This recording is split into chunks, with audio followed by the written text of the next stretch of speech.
से जितने भी साथी हैं Bihar staff BTSC staff nurse के लिए वेट कर रहे हैं, इंतज़ार कर रहे हैं, तो उनके लिए मैं अभी प्रतिदिन टेस्ट करा रहा हूं। क्यूज के तौर पर आप इसे ले सकते हैं, जिस क्यूज में 30 क्वेश्चन होता है और आप उसका जो है जवाब बिल्कुल दे सकते हैं। तो आज के इस क्यूज में हम स्टाफ नर्स के हुए एग्ज़ाम का क्वेश्चन पेपर लाए हैं, जो आपके पहले एग्ज़ाम हो रखे हैं वहाँ से क्वेश्चन हम उठाए हैं। ठीक है, तो आप लोग देखिए इस 30 में से कितना जवाब दे रहे हैं, और अगर 30 में से 70% से कम जवाब अगर आप दे रहे हैं तो समझिए आपकी तैयारी बहुत ख़राब है। आपको अच्छे से पढ़ना चाहिए, क्योंकि इस कंपटीशन भरी दुनिया में जितना ज़्यादा हो सके आप मार्क्स लाइएगा, बेहतर रहिएगा। ओके, चलिए आज की इस वीडियो को 18 नंबर वीडियो को शुरू करते हैं। और मैं बार बार कहता हूँ, चैनल पर नए हैं तो सब्सक्राइब कर लीजिए। जैसे ही नोटिफिकेशन आपका स्टाफ नर्स का आता है, कंप्लीट तैयारी डेली 50 क्वेश्चन MCQ डिटेल्स में मैं बताता हूँ, वह लेकर आऊँगा। ठीक है, अभी मैं क्यूज करा रहा हूँ, टेस्ट करा रहा हूँ, आपकी पढ़ाई को टेस्ट कर रहे हैं। चाहे आप GNM में थे पहले या फिर आप BSc नर्सिंग करके आई हैं, तो आप सभी का मैं यहाँ पे टेस्ट कर रहा हूँ कि आप कितना ज़्यादा सक्सेस हैं, कितना ज़्यादा अच्छे से पढ़ाई किए हैं। ओके, चलिए करते हैं 18 नंबर के आज वीडियो को शुरू। यहाँ पे बहुत लोगों को डिमांड था कि इंग्लिश में लाया जाए, तो मैं आज इंग्लिश में, देखिए यहाँ पे टोटल आपको हिंदी में समझाएंगे, लेकिन यहाँ पे इंग्लिश भी दिया गया है। ओके, चलिए सबसे पहले चीज़ों को समझिएगा। प्रश्न यहाँ पे कह रहा है कि according to central birth and registration act 1969 an event of death is required to be registered in. कहने का मतलब है, यहाँ पे क्वेश्चन ये पूछ रहा है कि सेंट्रल केंद्रीय जन्म और मृत्यु जो रजिस्ट्रेशन पंजीकरण होता है 1969 के अंतर्गत मृत्यु के कितने दिन के अंदर रजिस्टर करवाना चाहिए, ये पूछ रहा है। 21 days, 7 days, 10 days and 14 days. Right answer क्या होगा अपन यहाँ पे कमेंट करना है। ठीक है, तो इसका राइट आंसर जो होगा वो ऑप्शन नंबर अपना ए होगा। जन्म या मृत्यु के 21 डेज के अंदर जो है रजिस्ट्रेशन करवाना पड़ता है, ये आपको ध्यान रखना है। नेक्स्ट क्वेश्चन यहाँ पे बन रहा है, most common site to administer BCG vaccine is. BCG vaccine करने का सबसे जो कॉमन साइट है वह कौन सा कॉमन साइट है? Left thigh, right thigh, left deltoid and right deltoid. Right answer क्या होगा? तो माय डियर, जो अपन राइट आंसर होगा कौन सा होगा? यहाँ पे हमसे ये पूछ रहा है कि BCG वैक्सीन का मोस्ट कॉमन साइट देने का कौन सा है? लेफ्ट थाई, ठीक है, या राइट थाई, लेफ्ट डेल्टॉइड या राइट डेल्टॉइड। तो इसका राइट आंसर क्या होगा? आप लोग कमेंट करके बता सकते हैं इसका राइट आंसर क्या होगा। वैसे मैं इसका बता देता हूं, option C is the right answer, left deltoid. Okay, next question है, कैरी ऑफ डेंगू डिजीज, यानी डेंगू का जो रोग है वहाँ का मच्छर कौन सा होता है? डेंगू जो रोग है इसका वाहक कौन होता है? Aedes mosquito, Culex mosquito, house fly, Anopheles mosquito. तो डेंगू का जो वाहक जो होता है वह कौन होता है?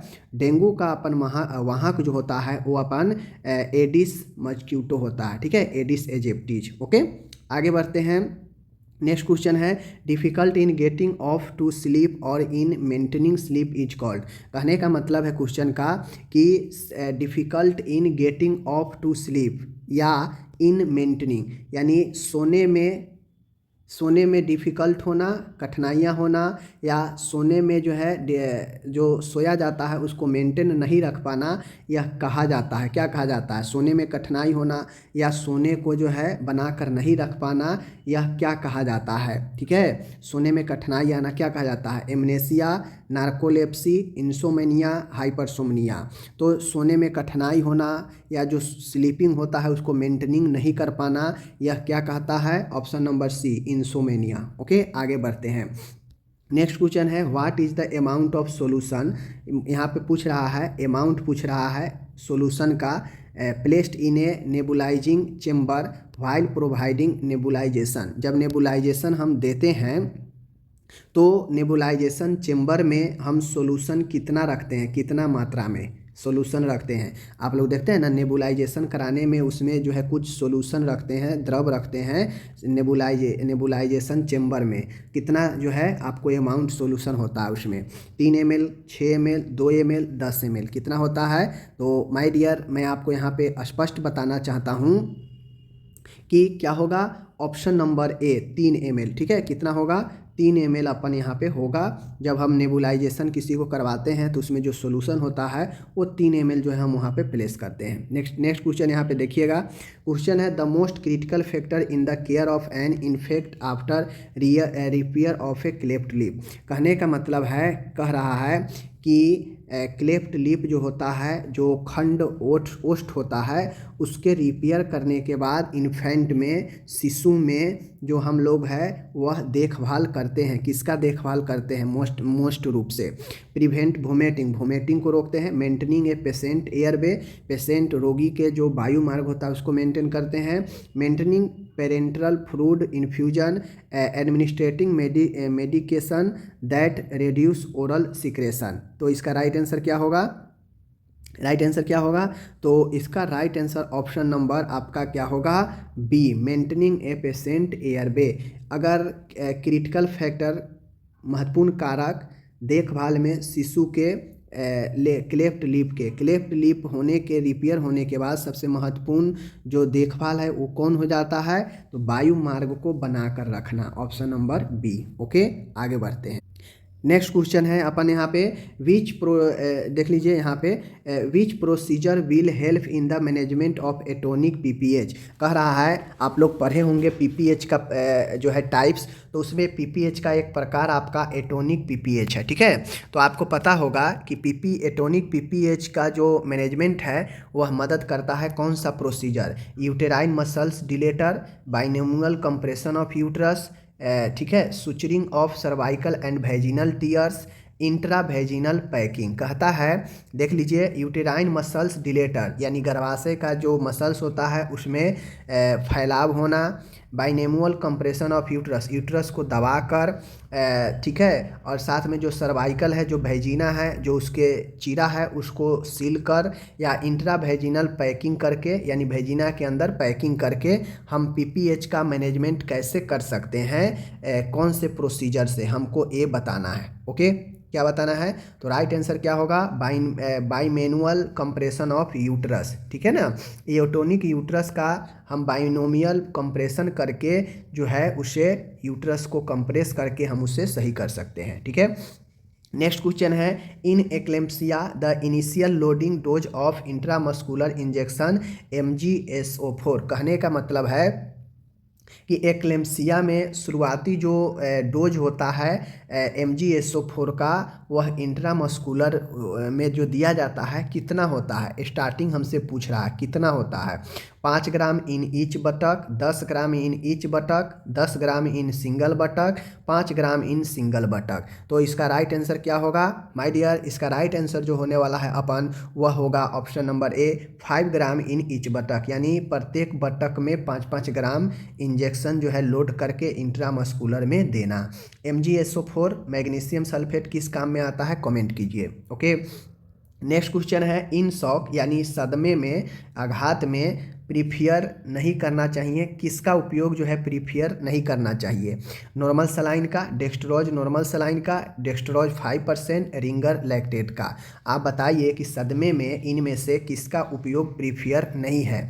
ठीक है, नॉर्मल सलाइन कर सकते हैं, रिंगर लैक्टेट कर सकते हैं, नॉर्मल सलाइन डेक्स्ट्रोज कर सकते हैं, लेकिन डेक्स्ट्रोज 5% आप नहीं कर सकते हैं सदमे में। ठीक है, तो अपन ये गलत हो जाएगा। आगे है, नेक्स्ट क्वेश्चन है, इन ए क्राइंग बेबी यानी चिल्लाते हुए शिशु में, when should the cord be clamped normally. कह रहा है कि एक क्राइंग बेबी में हमको कब जो है कॉर्ड, सामान्यतः कॉर्ड का क्लैंप जो है वह कब करनी चाहिए? 10 मिनट ऑफ डिलीवरी के 10 मिनट में, इमीडिएट आफ्टर डिलीवरी के immediate, once the cord pulsation stop, जब कॉर्ड पल्सेशन स्टॉप हो जाए तब करना चाहिए, डिलीवरी ऑफ प्लेसेंटा के डिलीवरी के बाद। तो कब हमें कॉर्ड का क्लैंप कब करना चाहिए?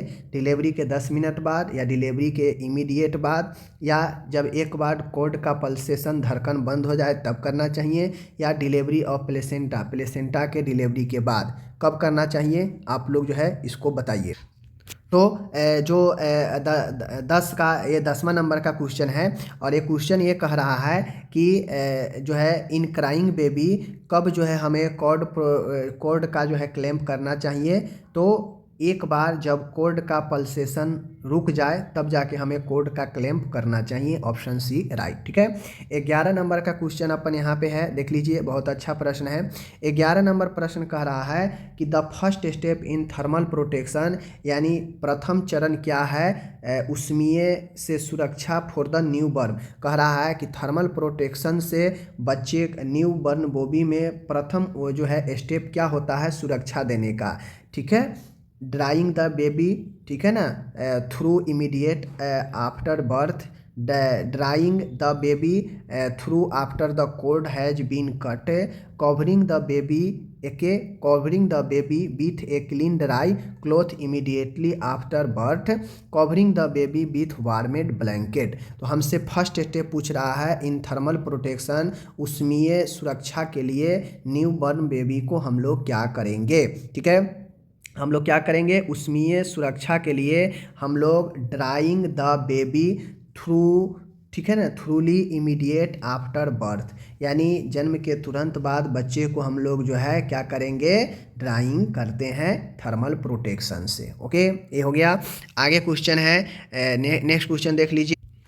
नेक्स्ट क्वेश्चन कहता है कि यहाँ पे dysphagia is a defect the cause difficult इन, कहता है कि डिस्फेजिया जो है वह प्रभावित करता है जिसके कारण क्या होता है, कठिनाइयाँ क्या बढ़ता है। तो डिस्फेजिया वाक का, स्पीच का, स्वालोइंगी का या विजन का। तो डिस्फेजिया जो समस्या उत्पन्न करता है वह स्वालोइंगी निगलने में कठिनाई का उत्पन्न करता है। ओके, आगे मैं बढ़ूँ तो आगे क्वेश्चन है the largest gland in the human body. ये सब एग्जाम में पूछे गए क्वेश्चन है। ठीक है, ये आपके एग्जाम में पूछे गए क्वेश्चन है। The largest gland in the human body, pancreas, liver, spleen, gall bladder, क्या होता है ये आपको बताना है। तो largest gland in the human body वह अपन ऑप्शन बी लीवर। ठीक है, आगे बढ़ते हैं।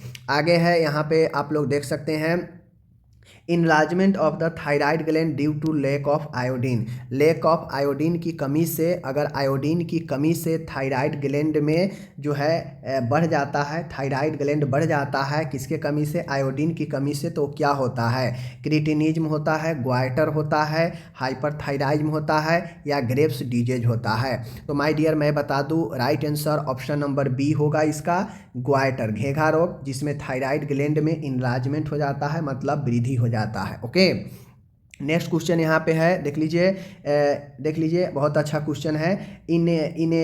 इनएनिमेट, ठीक है ना, inanimate objects that can transmit the disease are termed as, मतलब कह रहा है इनएनिमेट जो ऑब्जेक्ट, जो वस्तु है वह रोगों को फैलाता है, उसको किस टर्म के रूप में जो है हम परिभाषित करते हैं, ड्रॉपलेट, डस्ट, फोमाइट्स और रिजर्वियर। क्या होगा राइट आंसर, राइट आंसर अपन यहाँ पे बताना है। ठीक है ना, इनोमिएट ऑब्जेक्ट, इनएनिमेट ऑब्जेक्ट, जो इनएनिमेट ऑब्जेक्ट्स है उसके द्वारा अगर कोई रोग ट्रांसमिट होता है तो उसे हम लोग क्या कहते हैं, हमें ये बताना है। तो आप लोग पढ़े होंगे, पहले पढ़े होंगे कि इनएनिमेट जो ऑब्जेक्ट, जो निर्जीव वस्तुएं होती हैं, अगर किसी वस्तु के द्वारा किसी व्यक्ति में अगर संक्रमण फैलता है तो वह कहीं ना कहीं जो है आपके फोमाइट्स का उदाहरण होता है। क्या होता है, फोमाइट्स का अपन उदाहरण होता है। ओके, आगे बढ़े, चलिए नेक्स्ट क्वेश्चन अपन यहाँ पे आ रहा है, बहुत अच्छा प्रश्न है।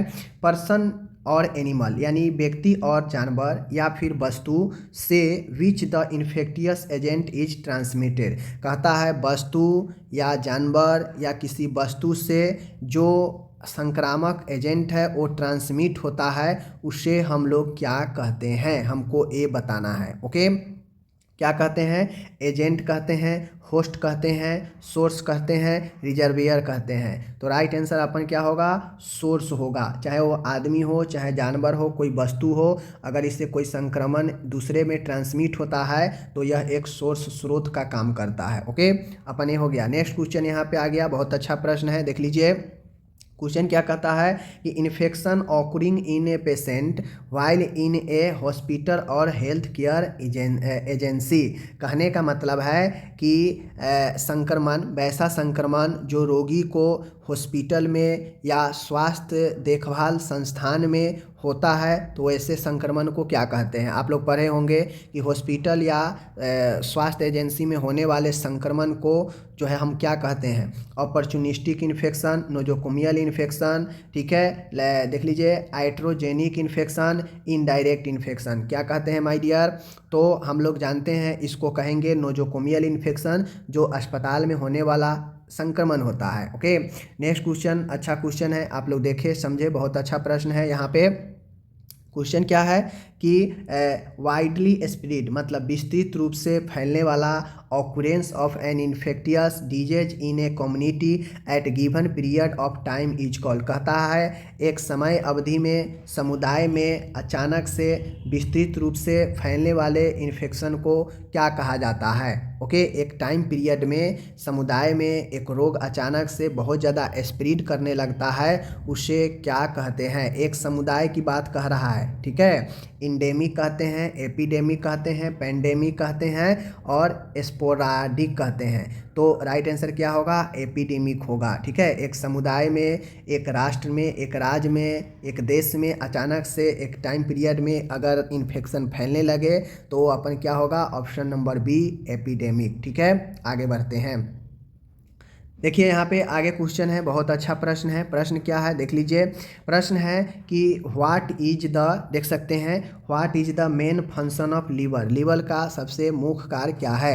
लीवर का मुख्य कार्य अपन पूछ रहा है, produce insulin, bile production and excretion, secretion of gastric juice, all of the above. तो ऑल ऑफ द एबोव तो होगा नहीं, क्योंकि यहाँ पे इंसुलिन का प्रोडक्शन है, तो ये भी गलत, ये भी गलत। सिक्रेशन ऑफ गैस्ट्रिक जूस, ये भी गलत। तो ऑप्शन नंबर बी अपन राइट होगा। ओके, क्या होगा, ऑप्शन बी राइट होगा। चीज़ें को समझ गए, आगे बढ़ते हैं, ठीक है। नेक्स्ट क्वेश्चन है, क्वेश्चन यहाँ पे पूछ रहा है कि what is the true about गाल ब्लडर। गाल ब्लडर के बारे में क्या सत्य है। Help in gaining weight, produce insulin, store bile और नॉन ऑफ द दीम। तो आपको पता होना चाहिए माय डियर, पता होना चाहिए कि गाल ब्लडर क्या करता है अपन, कि यह जो है स्टोर करके रखता है पीत को, पित्ताशय जो होता है पीत को स्टोर करके रखता है। तो ऑप्शन नंबर सी राइट है। ओके, आगे मैं बढ़ता हूँ, यहाँ पे देख लीजिए नेक्स्ट क्वेश्चन है कि सीमेन कंटेन्स व्हाट, यानी सीमेन के अंदर क्या क्या होता है। हमसे ये पूछ रहा है कि वीर्य के अंदर क्या क्या होता है। प्रोस्टेटिक फ्लूइड होता है, स्पर्म होता है, सीमेनिक फ्लूइड होता है, ऑल ऑफ द एबोव जो है दिम होता है। तो अपन राइट आंसर क्या होगा माय डियर, तो वीर्य के अंदर प्रोस्टेटिक फ्लूइड भी रहता है जो प्रोस्टेट ग्लैंड से सीक्रेट होता है, स्पर्म भी होता है, सेमिनल फ्लूइड भी रहता है, इसलिए अपन डी राइट आंसर होगा। ओके, क्या होगा, डी होगा। नेक्स्ट क्वेश्चन 22 नंबर का क्वेश्चन देख सकते हैं कि नॉर्मल रिस्पायरेटरी रेट पर मिनट फॉर एन एडल्ट। एक वयस्क व्यक्ति में नॉर्मल रिस्पायरेटरी रेट पर मिनट कितनी होती है। 12 से 20 ब्रेथ, 10 से 14 ब्रेथ, 10 से 20 ब्रेथ एंड 15 से 25 ब्रेथ। तो अपन ऑप्शन राइट क्या होगा, राइट आंसर ऑप्शन नंबर जो है ए होगा, 12 to 20 ब्रेथ, इसी के बीच में नॉर्मल रहता है। ओके, नेक्स्ट क्वेश्चन अपन बनता है, यहाँ पे क्या बनता है कि विच मसल, कौन सा जो है मांसपेशी most typically use to give injection in arm. कहता है कि कौन सा मांसपेशी जो है सबसे ज़्यादा बाजुओं में इंजेक्शन देने में इस्तेमाल किया जाता है। Bicep, tricep, deltoid and brachial. कौन से मसल्स है जो सबसे ज़्यादा बाहों में इंजेक्शन देने में इस्तेमाल किए जाते हैं। तो अपन राइट आंसर क्या होगा, ऑप्शन नंबर जो है यहाँ पे देख सकते हैं, option number C, deltoid muscles में सबसे ज़्यादा इंजेक्शन दिया जाता है। नेक्स्ट क्वेश्चन है, tube connecting kidney to urinary bladder is. हमसे पूछ रहा है कि tube connecting kidney to urinary blade, वह कौन सा ट्यूब है जिसको किडनी से यूरिनरी ब्लेड को जुड़ता है। Trachea, urethra, ureter, fallopian tube. कौन सा ट्यूब है जो किडनी से यूरिनरी ब्लेड को जोड़ा हुआ है, हमसे ये पूछ रहा है, ठीक है, ये हमको बताना है। तो क्या होगा, option number C, ureter is the, मूत्र नली इज द राइट आंसर, ठीक है। नेक्स्ट क्वेश्चन यहाँ पे आप लोग देख सकते हैं, बहुत अच्छा प्रश्न है। Part of eye where image is formed, मतलब वह कौन सा आँख का भाग है जहाँ पे तस्वीर बनता है, छवि बनता है, ठीक है, इमेज बनता है।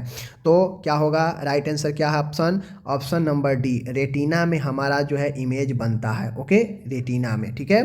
तो ये हो गया आपका यहाँ पे देख सकते हैं, बहुत ही अच्छा प्रश्न यहाँ पे हम लोग समाप्त कर दिए, ठीक है।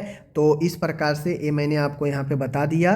तो आगे हम लोग यहाँ पे अब हम लोग चलते हैं किस क्वेश्चन की तरफ, देख लीजिए 25 नंबर क्वेश्चन जो है, नेक्स्ट क्वेश्चन है कि व्हाट कॉज निमोनिया, देख लीजिए, what causes pneumonia in infant, यानी शिशु में निमोनिया होने का कारण क्या होता है, virus, bacteria, fungi and parasite, all of the above. तो निमोनिया किसके कारण होता है, तो देखिए बच्चे में जो निमोनिया, वह ऑप्शन नंबर जो है डी अपना राइट होगा, ठीक है। आगे बढ़ते हैं, नेक्स्ट क्वेश्चन है यहाँ पे कि new born require initial step of resuscitation if he is, कहता है कि एक नए बच्चे में शुरुआती अवस्था में रिससिटेशन जो है होते हैं, अगर कब रिससिटेशन की ज़रूरत होती है, not crying, full term, good muscle stone, crying, किस सिचुएशन में जो है हम लोग न्यू बॉर्न बेबी को रिससिटेशन देते हैं, फर्स्ट स्टेप में, किसमें, तो अपन राइट आंसर ऑप्शन,